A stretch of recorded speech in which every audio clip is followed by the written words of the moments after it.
Hi guys, how are you? I hope all of you are doing well. If you want to watch present indefinite tense, click the I button. In this video, we will discuss about present progressive और present continuous tense. Let's get started. इस tense में कोई भी काम मौजूदा जमाने में ना तो पूरा होता है और ना ही अधूरा रहता है, बल्कि जारी रहता है। और इनकी पहचान ये है कि उर्दू फिक्रात के आखिर में रहा है, रही है, रहे हैं, रहा हूँ वगैरह आता है। फॉर एग्जाम्पल, मैं चाय पी रहा हूँ, हम परिंदों का शिकार कर रहे हैं, अली सड़क पर दौड़ रहा है। अगर हम इसमें वर्ब की बात करें तो इसमें वर्ब की आईएनजी वाली फॉर्म इस्तेमाल होती है। बहुत से लोग इसे कहते हैं कि ये वर्ब की चौथी फॉर्म है। असल में ये चौथी फॉर्म नहीं होती, ये प्रेजेंट पार्टिसिपल टर्म होती है। तो ये फर्स्ट फॉर्म ही होती है, इसके साथ आईएनजी लगाते हैं। अगर हम इसमें अमदादी फेल की बात करें तो helping verb is, am, are इस्तेमाल होते हैं। और जैसा कि हमने पिछली वीडियो में देखा है कि ही, शी, इट या फिर कोई सिंगुलर नेम हो उसके साथ इज आता है, और आई के साथ एम आता है, और आर बाकी सब के साथ होता है जो भी प्लूरल होते हैं। अब हम देखते हैं कि बनाते कैसे हैं। एक बात याद रखिएगा, जितने भी कंटिन्यूस वाले टेंस हैं उन सब में आईएनजी वाली फॉर्म ही इस्तेमाल होती है, चाहे वो प्रेजेंट परफेक्ट कंटिन्यूस हो, पास्ट परफेक्ट कंटिन्यूस हो, जो मर्जी हो, उन सब में आईएनजी वाली फॉर्म ही इस्तेमाल होगी। चलिए हम अब इसका बनाने का तरीका देखते हैं।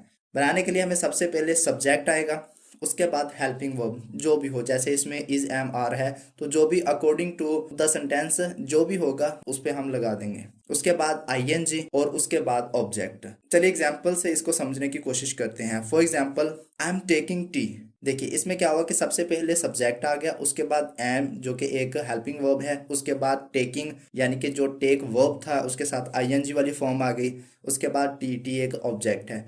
इसी तरह we are shooting the bird, इसमें भी वी आ गया। वी क्या है? एक सब्जेक्ट है। उसके बाद हेल्पिंग वर्ब है, जैसे हमने पढ़ा है कि जो भी प्लूरल होंगे उनके साथ आर आएगा। और शूटिंग यानी कि शूट एक वर्ब है और वर्ब के साथ आईएनजी वाली फॉर्म आनी है। उसके बाद लास्ट में बर्ड्स है, ऑब्जेक्ट है जिसपे काम हो रहा होता है। इसी तरह Ali is running on the road. चलिए आपने सेंटेंस स्ट्रक्चर तो देख लिया है, अब हम देखते हैं कि अगर हमने मनफी सेंटेंस बनाना है तो किस तरह बनाएंगे। मनफी बनाने के लिए हेल्पिंग वर्ब के बाद नॉट लगा देते हैं, सिंपल है। For example, we are not shooting the bird. देखें क्या हुआ है कि हेल्पिंग वर्ब पहले तो सब्जेक्ट आ गया, उसके बाद हेल्पिंग वर्ब आ गया, उसके बाद नॉट यानी कि हेल्पिंग वर्ब के बाद नॉट लगा दिया। इसी तरह एक और एग्जांपल देखते हैं, अरे is not running on the road. ये तो पता चल गया। अगर हमने सवालिया बनाना होगा तो फिर सवालिया किस तरह बनाएंगे। सवालिया बनाने के लिए अमदादी फेल को फाइल से पहले लगाया जाता है, जैसा कि हमने प्रेजेंट इंडेफिनिट टेंस में पढ़ा था, और आखिर में सवालिया निशान जरूर लगाते हैं। एग्जाम्पल से समझते हैं, जैसे कि I am taking a T. इसको सवालिया बनाना है तो किस तरह बनाएंगे? एम को शुरू में ले आएंगे, एम आई टेकिंग टी, क्या मैं चाय पी रहा हूँ। इसी तरह we are shooting the bird, यानी कि हम उनका शिकार कर रहे हैं, तो आर को शुरू में ले आएंगे, are we shooting the bird, क्या हम परिंदों का शिकार कर रहे हैं। चलो ये तो हमने सीख लिया, मनफी भी सीख लिया और सवालिया भी सीख लिया। लेकिन अगर डबल सवालिया बनाना होगा तो हम किस तरह बनाएंगे। डबल सवालिया बनाने के लिए क्वेश्चन वर्ड्स जो हैं उनको सादा फिक्रों के शुरू में लगाया जाता है। जो सादा जुमला है, फॉर एग्जाम्पल, क्या हम परिंदों का शिकार कर रहे हैं, are we shooting the bird, इसके लिए हम शुरू में क्या लगा देंगे? हाउ, कैसे कर रहे हैं, यानी कि क्वेश्चन वर्ड शुरू में लगा दिया। इसी तरह why is Ali running on the road, इसमें क्या के is Ali running on the road, क्या अली रोड पर दौड़ रहा है, इससे शुरू में हमने वाई लगा दिया। इसी तरह हम अगर मनफी सवारियां बनाना होगा तो हम किस तरह बनाएंगे। मनफी सवारियां बनाने के लिए फाइल से पहले तो अमदादी फेल लग जाएगा, हेल्पिंग वर्ब लग जाएगा, लेकिन फाइल के बाद यानी कि सब्जेक्ट के बाद फिर नॉट लगाएंगे और आखिर में क्वेश्चन मार्क्स। कैसे बनाएंगे देखते हैं। Are we not shooting the birds, ये देखें सबसे पहले आर आ गया, उसके बाद हमने सब्जेक्ट लगा दिया, उसके बाद नॉट और शूटिंग द बर्ड्स। इसी तरह is Ali not running on the road, सबसे पहले क्या आ गया? हेल्पिंग वर्ब, उसके बाद सब्जेक्ट, उसके बाद नॉट, उसके बाद फिर वर्ब और उसके बाद फिर ऑब्जेक्ट। आई नो कि वीडियो लंबी होती है, आपका फोकस सिर्फ सीखने पर होना चाहिए, ना कि टाइम पर।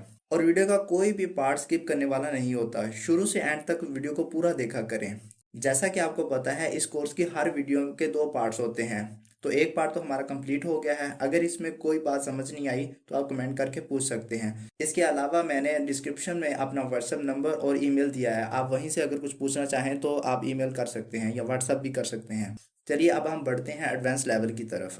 लेकिन बढ़ने से पहले एक छोटी सी रिक्वेस्ट है, अगर आपने अभी तक हमारा चैनल को सब्सक्राइब नहीं किया तो चैनल को सब्सक्राइब कर दीजिए और साथ में बेल आइकन को भी प्रेस कर दीजिए। अब हम देखते हैं कि हम इस टेंस को यूज़ कहाँ पे कर सकते हैं। तो पहला यूज इससे कर सकते हैं to express an action that is going on, यानी कि ऐसा काम जो अभी इसी वक्त जारी हो, चल रहा हो, अभी खत्म ना हो।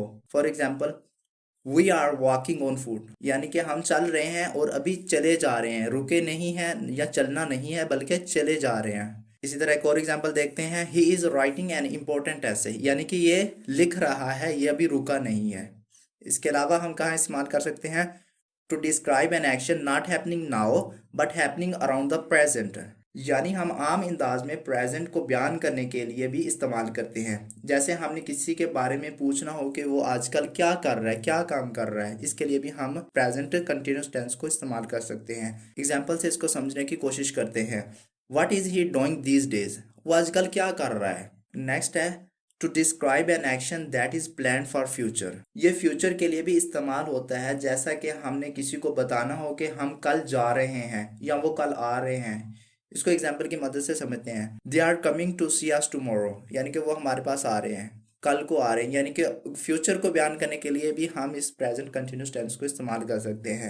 एक और एग्जांपल देखते हैं, we are leaving for Karachi tomorrow. Next है टू डिस्क्राइब रिपीटेड एक्शन और हैबिट, ये हमने प्रेजेंट इंडेफिनिट टेंस में भी पढ़ा था कि कोई भी एक्शन जो रिपीट हो रहा हो बार बार या कोई पुख्ता हैबिट हो, उसको बयान करने के लिए भी हम प्रेजेंट कंटिन्यूस को इस्तेमाल कर सकते हैं। लेकिन इनके साथ क्या होता है, इनके साथ ऑलवेज इस्तेमाल होता है। जैसे अली इज ऑलवेज वर्किंग, यानी कि अहमद हर वक्त किताबें पढ़ता रहता है। एक और एग्जांपल देखते हैं, he is always putting questions.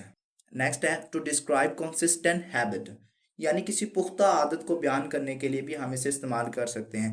इसको एग्जांपल से समझते हैं, Ahmad is all the time reading books, Ahmad हर वक्त किताबें पढ़ता रहता है। एक और एग्जांपल हम देखते हैं, मैं जब तुम्हें देखता हूँ तुम सिगरेट पी रहे होते हो, Whenever I see you, you are smoking a cigarette। इसके अलावा हम कुछ एडवर्ब्स के साथ प्रेजेंट कंटिन्यूस को इस्तेमाल कर सकते हैं। For example, nowadays, now, those days, etc। दोस्तों, जैसा कि आपको पता है कि मैं हर वीडियो के एंड पर एक असेसमेंट के लिए एक्सरसाइज देता हूं, जिसे आप लोगों ने सोल्व करके कमेंट में बताना होता है। तो आज के एक्सरसाइज को भी केयरफुली रीड करें और फिर सोल्व करके कमेंट में बताएं। अगर आपका कोई सवाल हो तो आप पूछ सकते हैं कमेंट में या व्हाट्सएप पे या ईमेल पे, जहां आप चाहें आप पूछ सकते हैं। आई होप कि आपने चैनल को सब्सक्राइब कर दिया होगा। अगर अभी तक सब्सक्राइब नहीं किया तो सब्सक्राइब कर दीजिए और साथ में बेल आइकन को भी प्रेस कर दीजिए, ताकि हमारी हर आने वाली वीडियो आप तक आसानी के साथ पहुंच सके। मिलते हैं नेक्स्ट वीडियो में, तब तक अपना ख्याल रखिएगा। अल्लाह हाफिज़।